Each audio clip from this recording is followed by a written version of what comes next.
Morning guys, Moorhuhn here. Today I just want to do a bit more technical video because I currently am not home, so I don't have access to the game really, just the browser.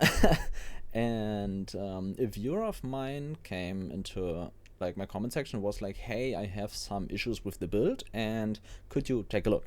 And I did take a look and I quickly figured quite a couple of things out that were not exactly wrong, but added up small mistakes that ended up having quite the effect on the build. So I just wanted to go through a couple of things because I think it is fairly nice to explain or to showcase how small changes can make quite the impact on the build, and how these things interact with each other and how everything goes. So we're taking a look at a character here and going through the notes I wrote down to the person where he should improve or where he could change the build and the reasons for that. And first of all, let's just take a look. As always, if you're having trouble with the build, feel free to ask in the comment section or join my Discord. The Discord usually is a bit easier to get help because you can post links and stuff like that, though the comment section does help the videos perform, so probably just do both if you need help. Just write a comment and then come on the Discord and ask, because that's probably quicker, but I will answer the comments always. So let's take a look. First, I went through the items because I just thought, well, going over each item is a very quick way of seeing mistakes. Well, going through the character is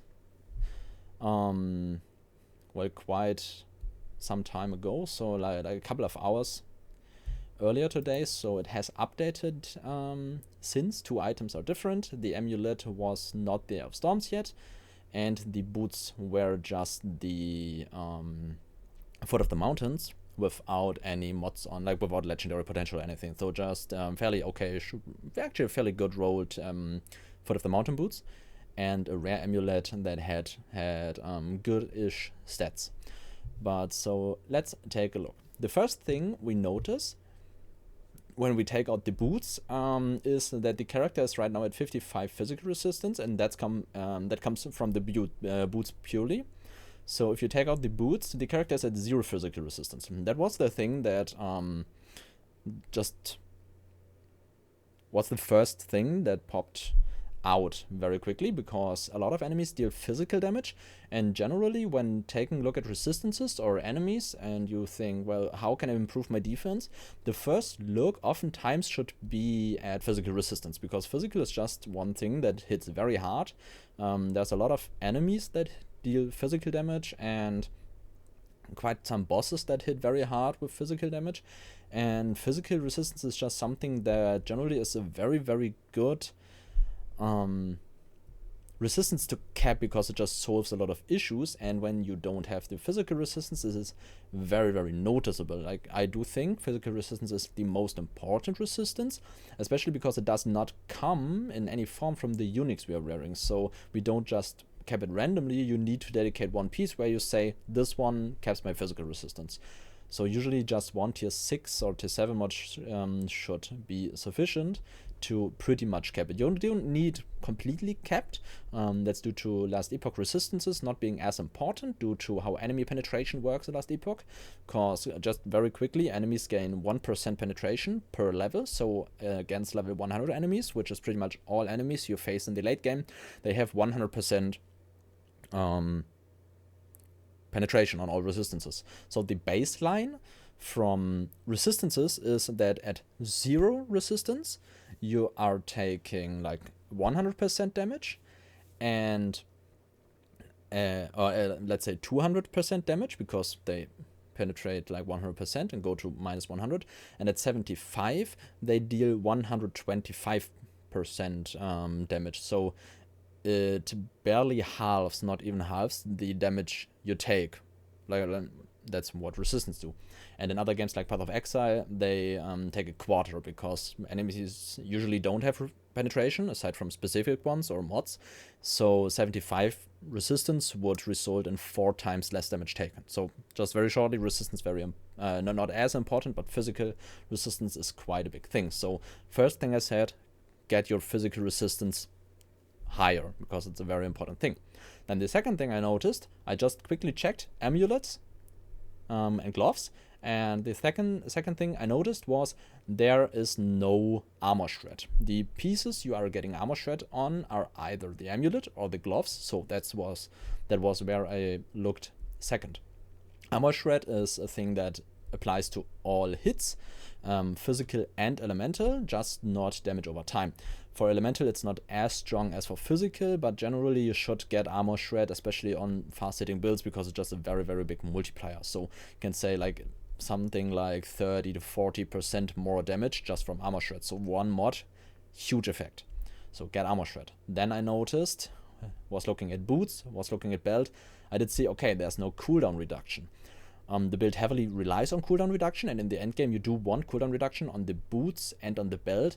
And going through this, I realized I didn't put enough emphasis on some mods. So this as well is a very nice learning for me to better explain what mods are crucial for a build and what mods make the build better when it already is going.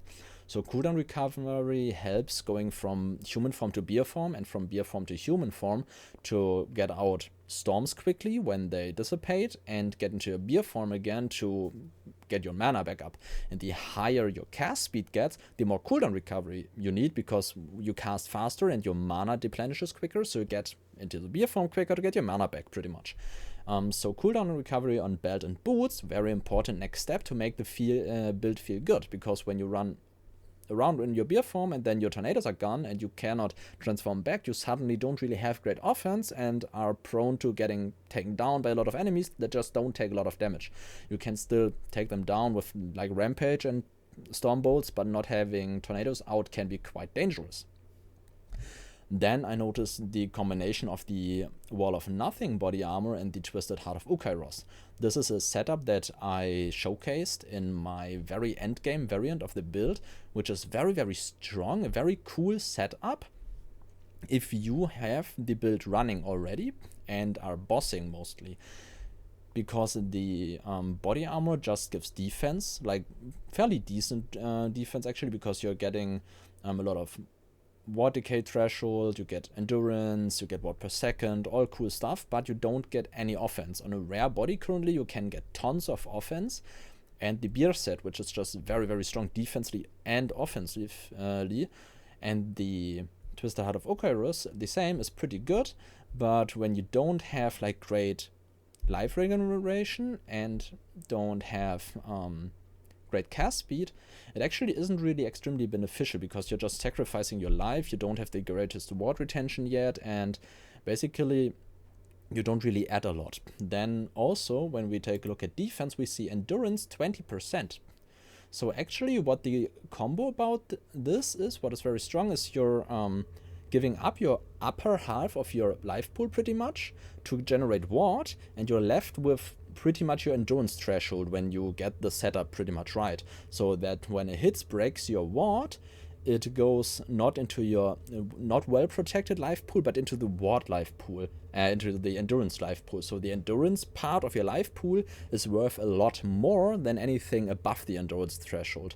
So when you sacrifice life above your endurance threshold, the amount you sacrifice actually is a lot lower than what you would sacrifice if it dips into your endurance threshold. So while this combo is extremely strong, it needs to be tailored to the other stats of your build, and it's not like when you just slap it on, it can feel pretty terrible, because the defense you get from this only take effect when you actually utilize them well. So you have to understand in what situations you actually are getting enough ward and have the endurance to take a great effect of this, because sometimes you just sacrifice a lot of life, are not left with enough ward, and pretty much just diminish your life pool and just have a body on and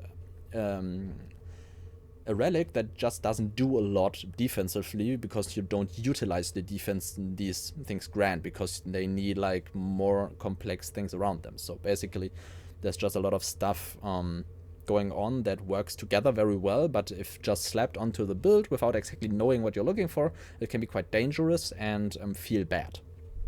Then we have the staff. This I do think is my bad, kind of, because while this staff looks very good and actually is a good staff, especially early on, this one is strong. Spell damage, mana, very good because we have multiplied damage of mana. Mana spent gained as ward, very strong ward as well. Lightning penetration. But what we do notice is on the amulet we don't have cast speed. On the staff we don't have cast speed. On the gloves we have 11% cast speed and 19%. This is actually very good. Like, this is a very strong modifier, the 19%. But you don't have nearly as much cast speed as you could have, and cast speed is one of the strongest multipliers to the build. So I would emphasize on getting a very strong cast speed mod, and then the second priority should be critical strike multiplier. Due to us getting like 300% damage or more from the Eye of Storms, critical strike multiplier, cast speed and mana on the staff all are better multipliers than spell damage, elemental damage, lightning damage. So the emphasis here is on the staff. You want cast speed and crit multiplier as your most important stats. And then mana is a very strong sealed affix, because you can like get a tier 3 or tier 4 sealed mana, which is already very good, but cast speed and crit multiplier are just stronger stats. I did talk about cooldown recovery. I'm just going through the post I made. Then we have the helmet. The helmet here again usually is quite decent. It has strength, it has attunement, armor, critical bonus taken, like reduced crit bonus, more armor, health regen, all nice stats. But we see we only have 42 health regen because we don't have a lot of flat health regen. So the increased health regen is a dead mod. Then we have the fire resistance of the base, 195 resistance, way overkipped. So again, a dead stat. We have strength and attunement, both very good, nothing to blame here. Then we have armor. Armor is a good stat generally, and we have armor and reduced damage taken from crits. But this actually is not a great mod, because when we take a look at the passive tree, the node we are looking for, not there, up here, is the druid node, Harmonious Wisdom. We gain critical strike avoidance per 5 attunement. So basically you already have one kind of critical damage reduction or crit avoidance, and this here sits at 50% just from the tree. So basically what you're doing is you're trying to combine two stats that just don't need to be combined. You want either one or the other. So when we already get a lot from the tree, generally you just don't want the reduced critical damage taken mod. You want the avoid crit, because the avoid crit, due to already being at 50%, has a way higher value inherently, because you can easily cap it to 100% and then just be crit immune and don't need to waste mods on reduced bonus taken from critical strikes. This pretty much is everything I want to talk about the gear. I do think the rings I liked, they're nothing too special, but not bad either. Opal ring, very good because it gives cooldown recovery and all attributes, which both are very strong stats. Then for the skills, Gathering Storm did look good. Then we have Maelstrom. When you notice that enemies are dangerous and you're like getting attacked too often, or champions kill you, or bosses kill you often, what you want to do is take out nodes of Growing Storm and Turbulence and shift them over to Essence of Debris, because global increased stun chance is just very, very good. You can stun champions, you can stun bosses, and all of this. This again is on me, because I do have this in my endgame planners, but in the starter planners I did actually not include Essence of Debris, though I should have taken these out, because these generally are not just as strong. They do give a decent boost, because you just have a couple more Maelstrom stacks up. Actually up to 5 Maelstrom stacks, which with a very strong amulet is like 75% increased damage, which is pretty good. But you don't really need as much, and 75% increased damage just is not sufficient compared to the stun chance. Though you could take out these nodes and go here, but yeah, I do prefer this setup. So these out here and into Essence of Debris, just better defense. And then we have Tornado. Tornado, what instantly jumped into my face was 3 out of 4, 3 out of 4, 3 out of 4. This looks like the person had +2 tornado levels before on some piece.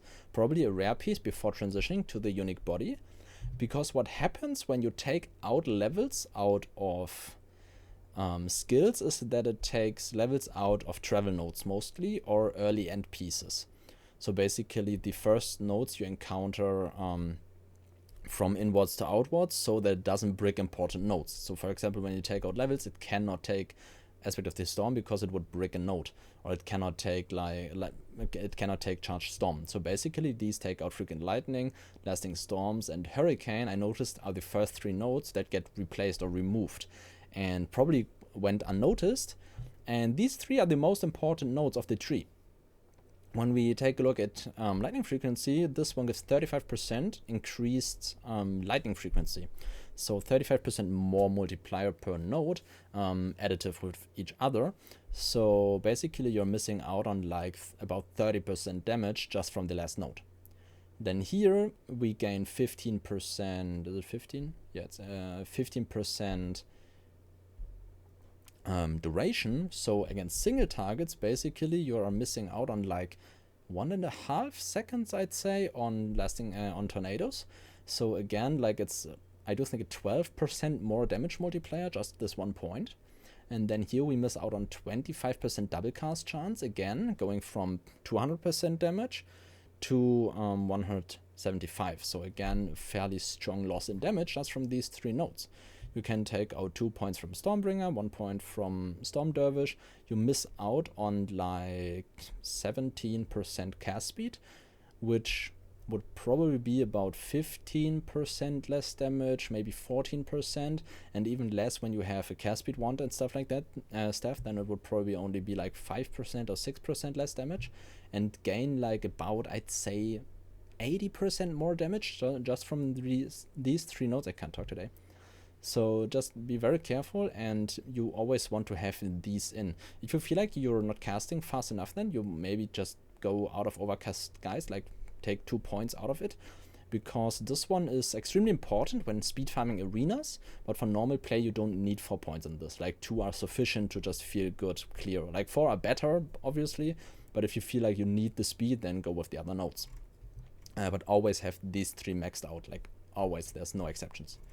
Then Warcry, I do believe, was fine as well. Just looking at my notes. Yes, Warcry was good. And then we have Werebear form, which generally is fine, but what you could do is take 1 point out of Invigoration and put it into Crackling Assault.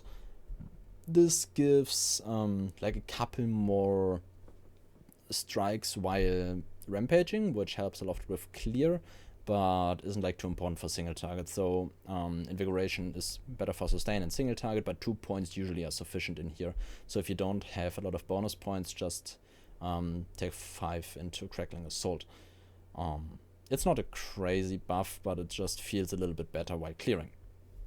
And then the passive tree pretty much was fine, aside from the respec I talked about.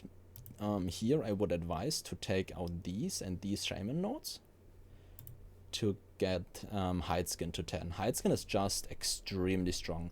Like at the point where you can respec to get this full thing, you probably should take out as many Shaman nodes as needed to cap out this tree. Like get Hideskin to max, get Tiger Spirit to max. Critical Strike multiplier is extremely strong because you don't get it in a lot of places, so it's just a very strong multiplier to the build.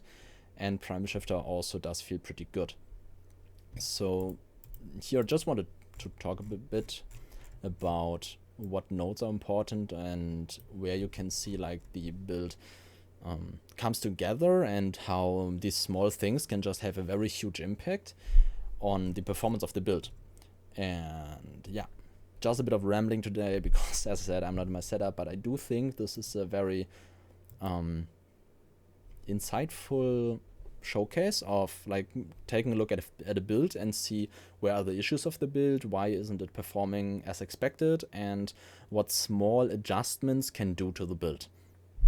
So yeah, this is pretty much everything I want to talk about. If you have any questions about what is with your build, how like is there something wrong with your build, actually, if this is interesting to you, and please let me know down in the comments, maybe on Monday or somewhere we could do a stream where I just look at builds, where we just take a look at a tons of like viewer builds and like review them and see where do people go right, where do people go wrong. Maybe that's interesting to you. Let me know in the comment section.